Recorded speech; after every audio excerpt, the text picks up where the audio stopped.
આદિવાસીઓ આજે શિક્ષક માટે આંદોલન કરે છે, શાળા માટે આંદોલન કરે છે, નર્મદાના પાણી માટે આંદોલન કરે છે, પોતાની જમીનો બચાવવા આંદોલન કરે છે, જીએમડીસીઓ હટાવવા આંદોલન કરે છે, જીઆઈડીસીઓમાં રોજગાર માટે આંદોલન કરે છે, ત્યારે નરેન્દ્રભાઈ મોદીજીને કહેવા માંગુ છું, હવે અમે લડેંગે, જીતેંગે, જિંદાબાદ, મુર્દાબાદ આવેદન નિવેદન કરવા માંગતા નથી।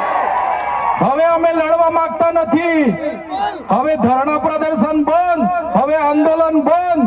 જો અમારી 5મી અનુસૂચિ, જો અમારા પૈસા એક, જો અમારી અનામત, જો અમારી 73 એની જમીનોને આવનાર દિવસોમાં જીએમડીસી ના નામે માગશો, માલસામોટ પ્રોજેક્ટના નામે માગશો, હાઇડ્રો પ્રોજેક્ટના નામે માગશો, અણુ મથકના નામે માગશો, તો અમે આંદોલન નથી કરવાના, અમે નેપાળવાડી કરવા માટે ગાંધીનગર આવવાના છે।